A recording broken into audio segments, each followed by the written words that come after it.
小樽住嘅香港人，我叫阿灑。我今日落街散步，呢度係小樽，而家係下晝 lunch time 時間，我哋去睇下呢個小樽最旺嗰條手信街，而家咩情況，又賣緊啲乜先？咁呢一條街而家呢度係壽司 Turi 壽司街，我間鋪啊！今日係我間鋪嘅定休日啊，逢星期二就休息。咁我學完狗，而家落街散步。小樽浪漫館。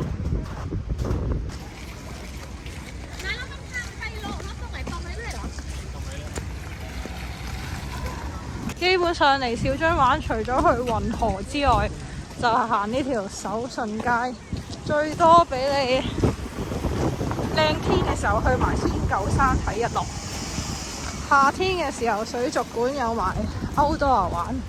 咁小樽應該玩嘅嘢冇晒啦，有食嘅，有海鮮凍啦，有燒肉。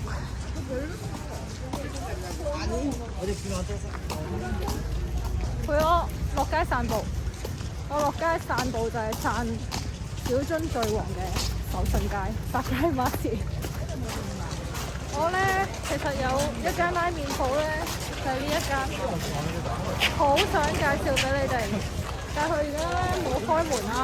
我唔知點解佢唔開門，佢唔開門好耐啦。佢係個70幾歲一對夫婦整嘅拉麵，好好食㗎。我唔知佢做咩事冇開門咧，冇得食啦。我已經3個禮拜冇食啦，我本身基本上隔個禮拜就一定食。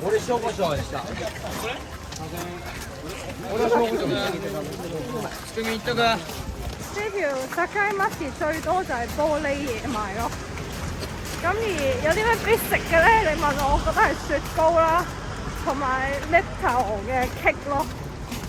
咁嗰啲海鮮凍啊，食咩其他壽司嗰啲我就冇喺呢度食啊。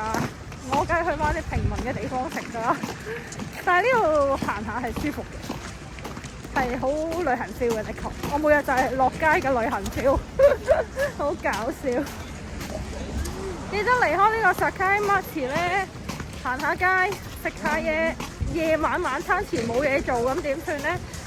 咁旅行除咗買食，就係記得小樽呢度有個全新景點貓 cafe， 記得嚟我間貓 cafe 玩下貓啦，感受愛，傳達愛。佢有蒸蠔啊！呢度770yen嘅蒸蠔。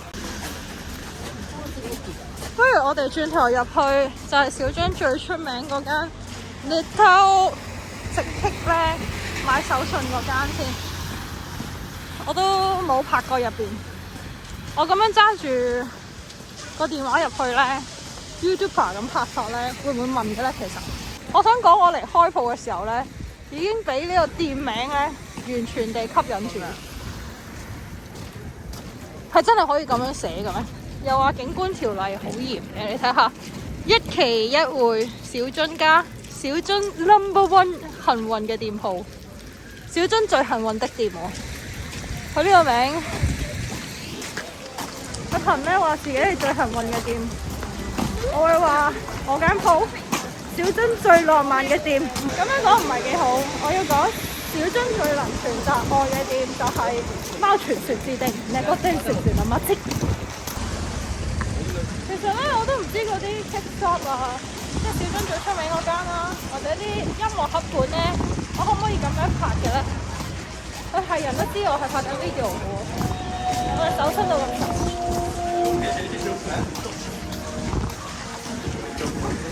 我試下入下呢間鋪先，我想睇下呢個手信店。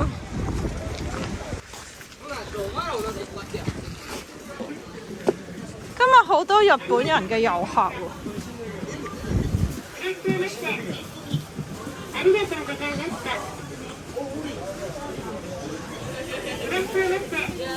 哇，好似好好食咁喎！黐線，2000幾yen太過分啦！白之戀人出咗呢一個牛奶卷咩？係咪新㗎？我唔中意食朱古力。唉，如果我鋪頭都可以成日得咁多人就好啦。佢有個北海道蜜瓜嘅雪糕，好似幾吸引咁。呢個雪糕。依依兔入嚟食碗拉麵先，都算係北海道拉麵嘅，因為佢有好多粟米嗰啲。仲有牛油，呢個冇柚子皮啦，但係呢個有牛油，勁香咯。你哋有冇食過有加柚子皮或者有加牛油嘅拉麵？係好食好多嘅。呢個就冇柚子皮，但係有牛油咯，好味啊！Yo， come so good， 完食啊！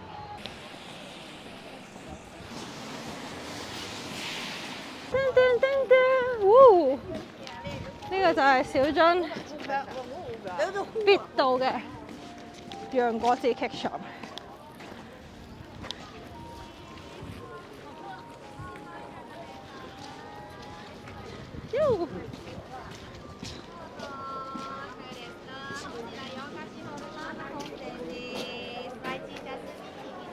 新嘢食，我覺得佢啲擺設係超高分。新嘢食，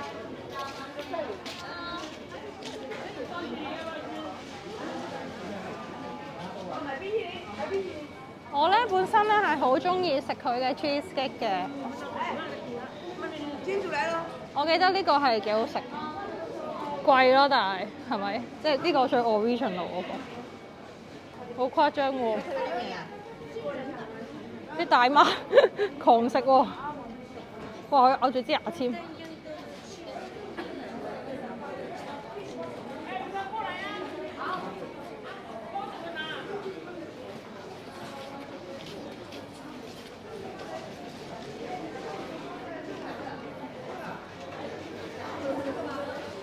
其實咧，佢有上邊嗰層咧係可以食 cake 嘅。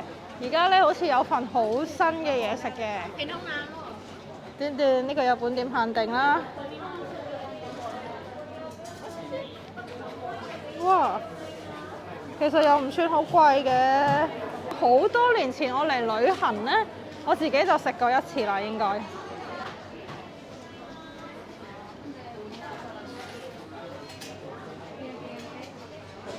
我想講入到嚟聞到香味㗎，咁都幾好喎。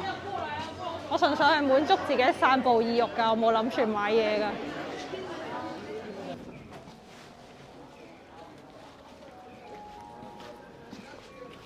行完呢個 little， 嗰邊最後嘅位置就係音樂盒堂啦。今日真係好多遊客，我覺得我喺度散過好多次步，都好少見到咁多遊客。而家3月呢個日子，呢個咁嘅遊客數量都幾驚人，正常應該係淡季嚟。Thank you 大家陪我散步行呢一個小津最旺嘅手信街 Sakaimachi。